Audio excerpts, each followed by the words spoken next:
Reverse by Black K. Cat. Chapter 4. Scintilla. Kurama's first instinct is to throw himself forward, claws leading, and rip the intruder open from stem to stern. His second is to dive for safety and set the forest on fire to cover his escape.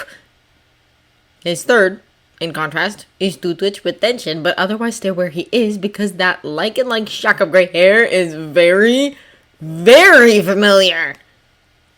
Thankfully, the masked nin, Anbu, clearly, doesn't make any hostile moves either. He eyes Kurama, who eyes him right back, and neither of them move. Very carefully and slowly, Kurama takes a half step away and then lifts his hands, palms facing out to show they're empty of weapons. Honestly, it's an idiotic gesture, probably propagated by civilians. There's never been a single shinobi anywhere who stopped being a threat just because they weren't holding a weapon. Still, the meaning behind it is clear, and Kurama really doesn't want to start a fight with this particular ninja. Not just because he thinks he'll lose. He's the Kyuubi no Kitsune, and after Kakuzu, he'll be damned if he'll let himself lose to anyone ever again. But because if they do get in a fight, it will be to the death. Living in Kaguya's war-torn world means Kurama's very familiar with hoarding power. However, that's hardly the same thing as holding back. All it's taught him is how to win with as few blows possible, and he can't risk that here.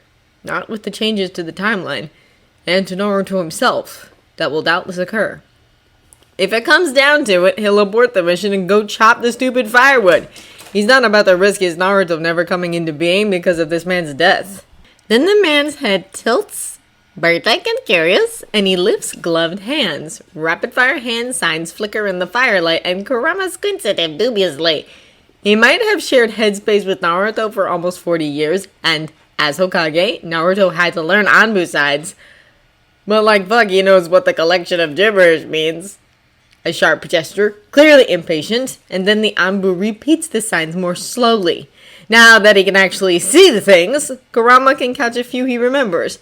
That's captive, definitely, and that's either rescue or contain, or possibly dinner. Kurama's pretty sketchy on that particular sequence, and maybe 6? Nah, screw it. Kurama rolls his eyes, waves to get the man's attention, and then jerks his thumb at the camp.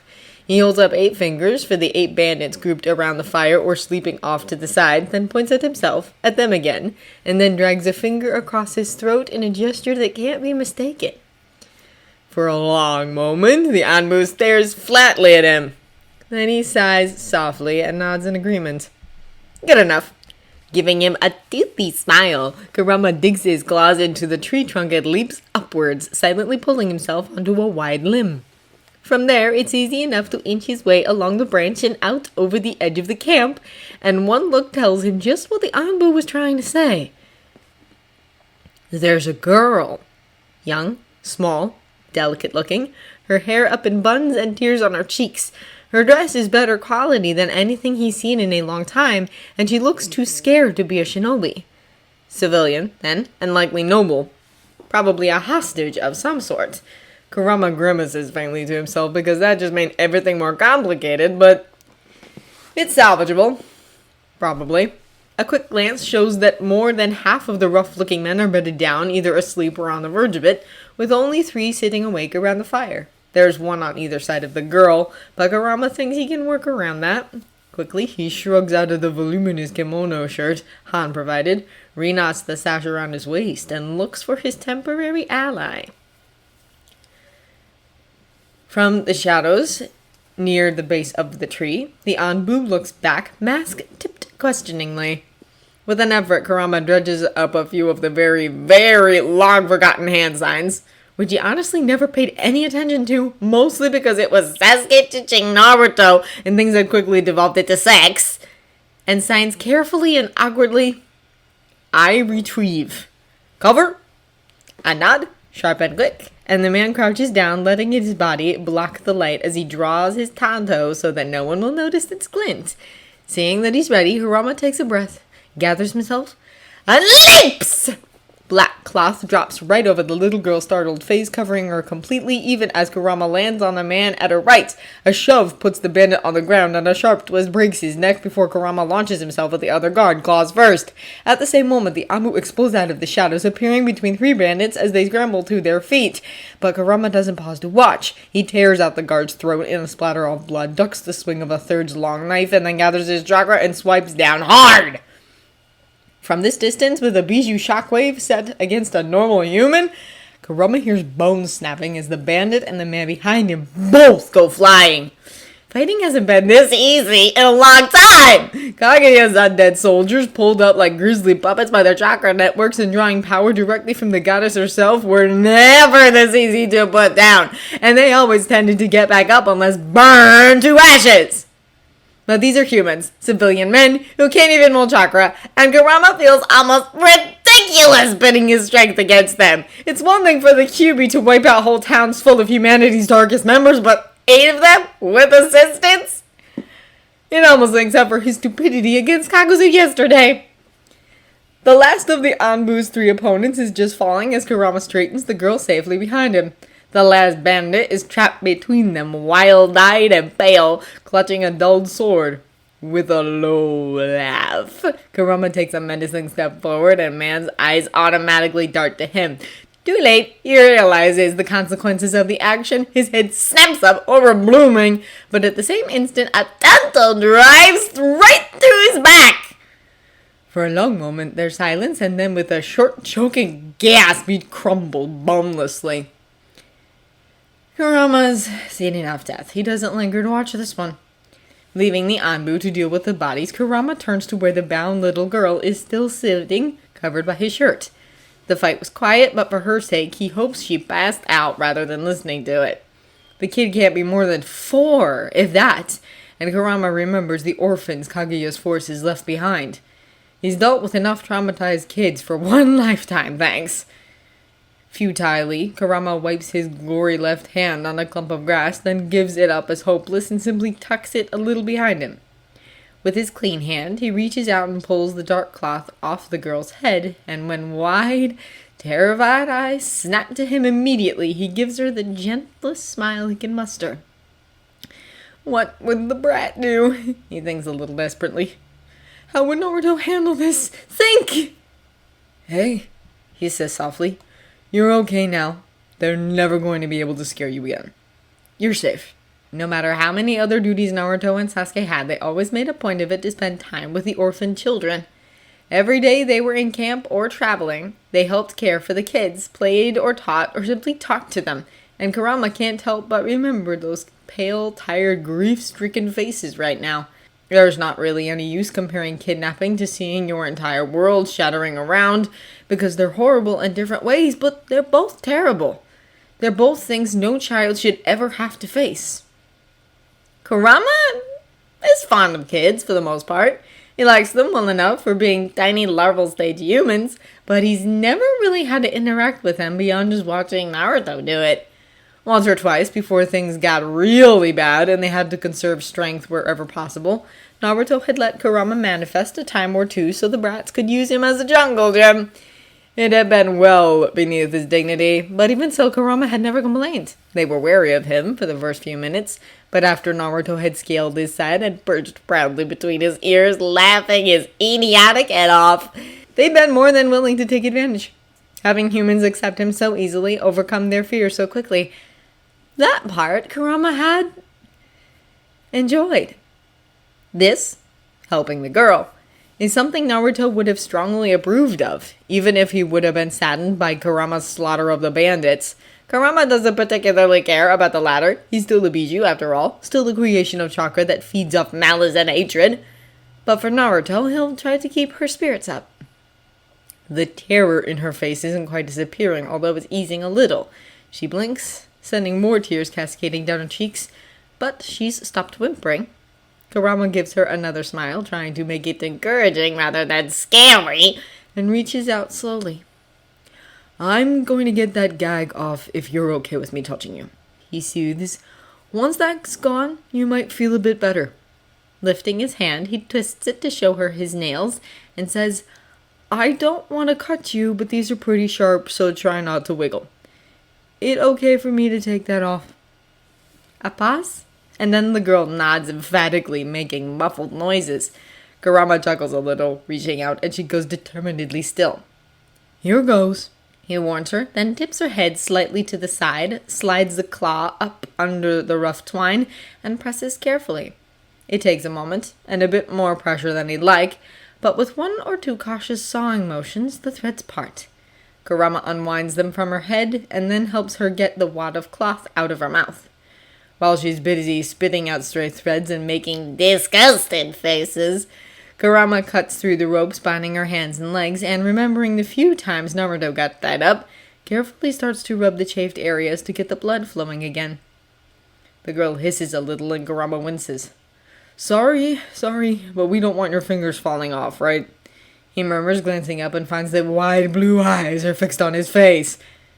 His heart shudders and stumbles in his chest, even though they aren't quite the right shade of blue. One little hand comes up, reaching out, and Kurama wearily holds still as the girl snags a handful of his hair. She pulls the locks towards her, studying them intently, and then looks up to tell Kurama very seriously, "It's like my favorite red crayon." Kurama looks down too, and supposes that of all the things she could have compared it to, blood, fire, anger, death, that's probably the nicest he's going to get. Thanks, he offers with a small smile. Your hair's very pretty too. Not blonde, and he's glad of it. He doesn't think he could handle the combination again so soon, no matter how different she is from his Jinchuriki. Brown? He's good. Brown is safe right now. Did you get hurt anywhere? Almost instantly, her eyes fill with tears again, and with a muffled whimper, she throws herself forward. Kurama just barely manages to swallow a yelp, and she collides with his chest, rocking him back on his heels. Tiny shoulders shake with what is clearly the beginnings of a sob, and Kurama feels panic building. Hey, he tries, soft and as comforting as he can manage. Hey there, what's this about? I know you were scared, but you okay now? The bad men are dead, they can't hurt you ever again. That gets him a sniffle, and with absolutely no idea what else to do, Kurama wraps his arm around the girl and shifts back to sit in the dirt, pulling her more securely into his lap. Oh, Sage, why me? He thinks, entirely unbecomingly agitated, and tries to drown out the avalanche of alarm with the quiet shushing noises he's heard Naruto make when in this situation. That babbling, that always seemed to work for Naruto. Shh, everything's okay. You're fine, you've been saved. Just like a princess, huh? A big princess with big blue eyes. Bet you've got dozens of boys in love with you back home. You'll definitely have any boy you look at tripping over his own feet. Never seen a braver princess. Your dad must be so proud of you. The muffled sobbing is tapering off, replaced by quiet hiccups that manage to sound completely forlorn. I want to see my daddy, she manages, barely understandable between the mucus and the way her face is smashed against Kurama's bare chest. I want to see my daddy, but they wouldn't let me.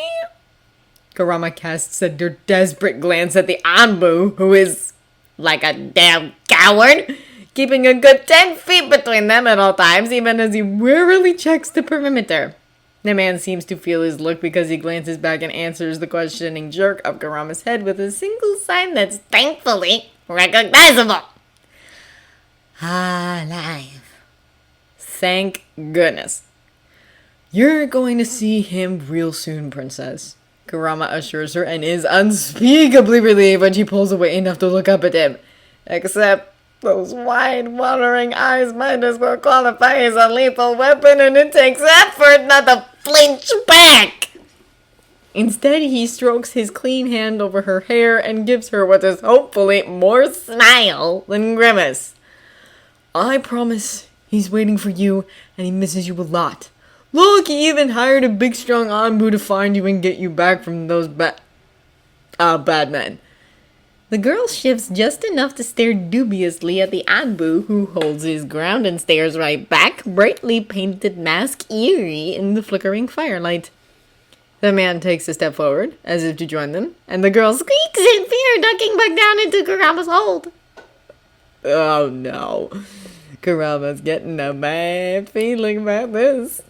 Hey, he soothes, shooting the Anbu a nasty pointed look over his shoulder before going back to trying to coax the girl-shaped lynch off of him. None of that now. He's one of the good guys, and he's going to take you back to your dad. That's what you want, right? Not only does the girl refuse to budge, her small arms come up to wrap around Kurama's neck, clinging so tightly he suspects he'll need a primer to get her off. He's scary, she protests. He can own me.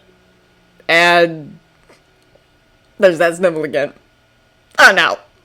Conceivably, Kurama could wrench her off, shove her at the Anbu, and go back to making tracks for Konoha as quickly as humanly possible. He's tempted to try it, if only because all his past interactions with children have had a time limit and he has no clue how to interact with them for longer than a few hours. But Naruto wouldn't do that, and though he'd be unhappy about Kurama killing, which Kurama always tried to tone down for his sake, at least where basic humans were concerned, though he's never really seen the point of sparing those who feel truly wicked, he'd be furious if Kurama abandoned a child. Even now, the thought of Naruto angry with him is enough to make Kurama wince. He casts a look at the gray-haired Anbu, who tips his head questioningly in response. Rolling his eyes, Kurama gestures at the girl, then at himself, and then points at the man and waves a hand in the direction of Konoha. The Anbu hesitates, body language wary and cautious, and then slowly nods his head. Shh, Kurama urges the girl again, resigning himself to his fate. He's not an Oni, I promise, but if it makes you feel better, I'll come too. We'll bring you back to your dad together. That way there's no chance of anything else happening. Now what's your name, princess? The hands curled around his shoulders and clench a little, even though she's still gripping tightly, and she whispers, I'm Naho. Your dad's bright purpose, huh? Kurama teases gently. That's a pretty name for a pretty girl. I'm Kurama Naho. It's very nice to meet you. Thank you for saving me, Kurama, Naho whispers. I was really scared. Despite himself, Kurama remembers a little blond boy in the woods calling on his power for the first time to save a teacher. Remembers a haze of terror and resolve, the drive to protect even if it cost him his life. A sob catches in his own throat and he bows his head, pressing his cheek to Naho's dirty hair. That's okay, he whispers back. You were really brave anyway. I'm glad I could save you. It's true. He hadn't expected it to be, but it is. This isn't attacking Kaguzu in a haze of crimson fury and the choking need for revenge. This is just a little bit of good. One life made brighter, and even if she's not quite one of Naruto's precious people, he knows Naruto wouldn't mind this pause in his mission, not when it helped rescue a little girl.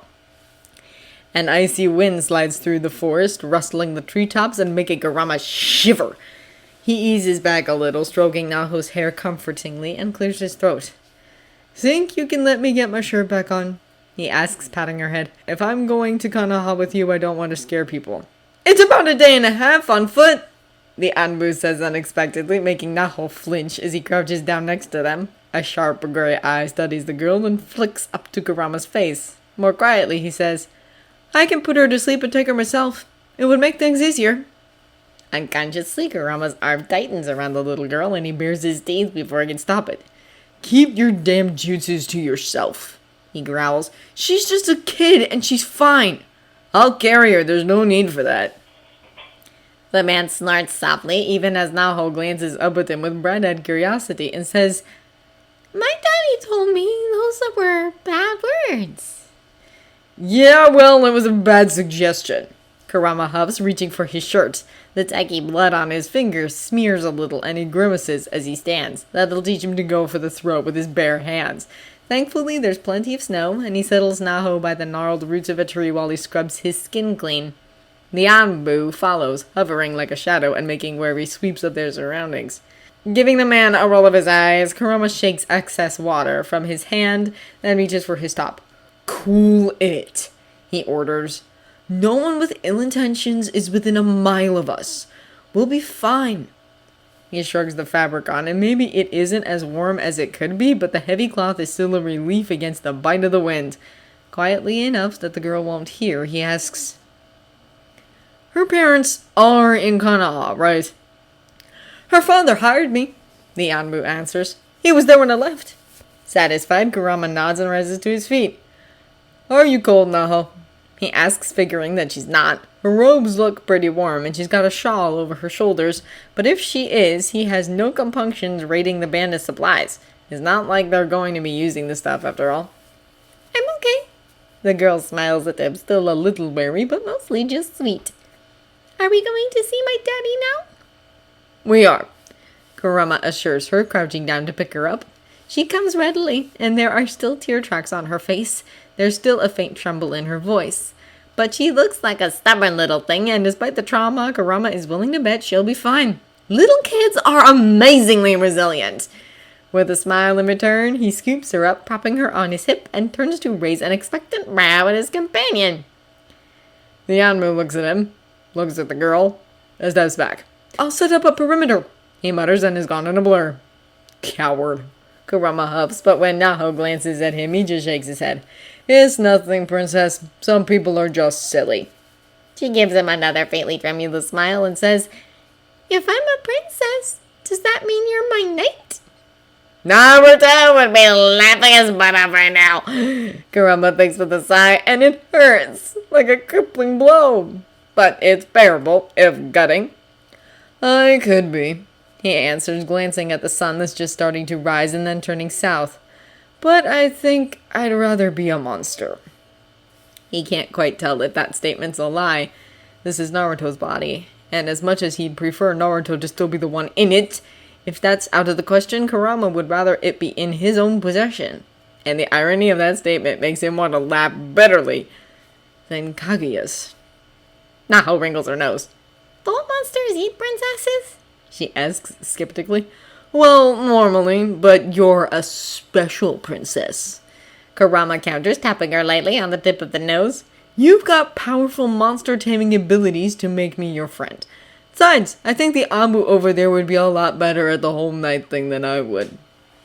There's a sound suspiciously like the Amu missing a branch and having to lunge for another, and Kurama eyes a smirk. The girl looks equally doubtful. "Really?"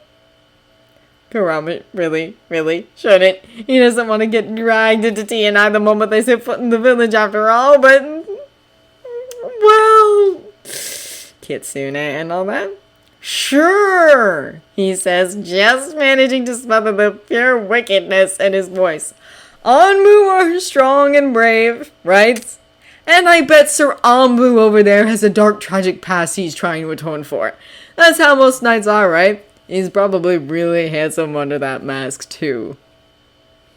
"I still like you better, Kurama," Naho declares after a moment of thought, apparently not convinced. "You can be a monster if you want to, as long as you're still my friend." Blue eyes just are fair, Kurama thinks with an internal sigh and pats Naho's head.